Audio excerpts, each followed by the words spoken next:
Sarah Miller, Badminton, Ontario, here with Efendi Wijaya. How are you? I'm good. How are you? Good, good. March break camp happening here in full swing this week.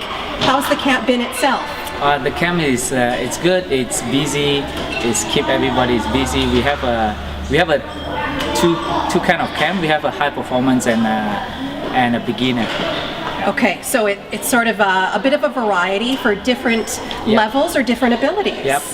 The reason that we combine the camp, the beginner and the high performance camp. High performance camp is our top players from Badminton that they are national player, international players. And the reason that we combine the beginner group lesson, beginner camp and the high performance is because we want to let the grassroots player to see like the top players in Canada, how did they train, and so we want to motivate them to. So they're essentially inspired by the Jason Ho shoes of the world is kind of what we're looking to do here, right? Yeah. So Indonesia was home once upon a time ago. What brought you here? When did you arrive in Canada? I arrived in 2003. 2003, okay. And how did you come to be a co-owner of Badminton?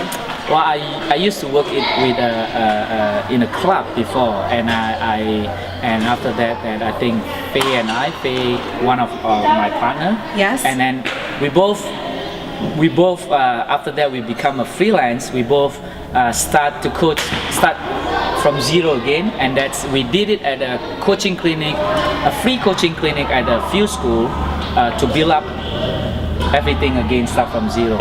And I think the reason that I came to Canada to coach, I think it's just a challenge and learning. Right. I love coaching, and I like to learn only. And a whole new group of people to sort of introduce the sport to. Yeah. And so, you have sort of brought Jason as an example from a grassroots player. You introduced him to the sport when he was young. Yep. Talia Ng is another example of a player who joined you when she was just a little girl. Yep. Who else have you sort of brought up through the ranks?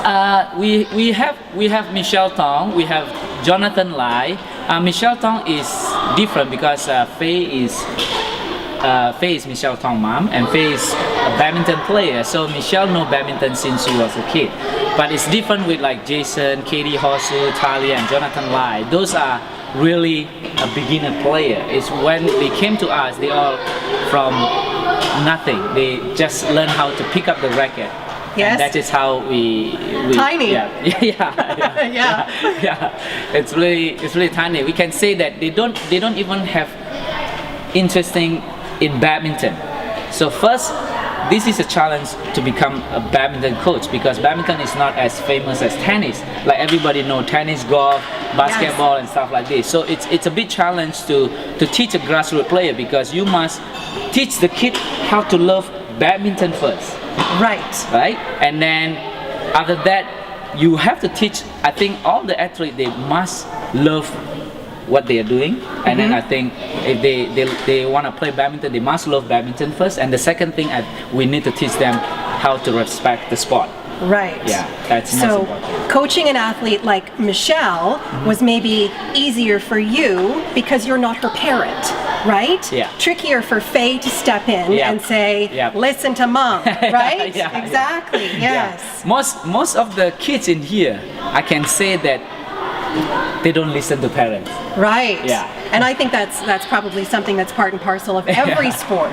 Yeah. They more listen to the coach. I think it's because they see the parent every day. Yes. And kids are smart now. In this new generation, kids are smart. They're gonna think like, Mom, you don't know anything. Yeah? Sometimes the parents are not the players, so they kind of like, Mom, you're not a player. You know nothing. Exactly. So the kids are. So we are the role model. Yes. Coaches are role model. It's the same thing. Our top players are the role model for the beginner too. Right. So this is very important, to become a coach and a top players. So to become a professional top players, that especially in badminton, like what I taught like Jason, Michelle, John. I say, if you guys want to become a professional badminton player, you must eat like a badminton player. You must walk like a badminton player. You must sleep like a badminton player. Yes. You must talk like a badminton player. So everything you do, that you must become a badminton player. Embrace it as a whole. Yeah. Big things ahead, I think, for e-badminton. Thank you to Efendi Wijaya and to Faye for having us here today. Great to finally be able to sit Thanks down for and coming. chat. Thank you. Thanks. Thank you. Thank you.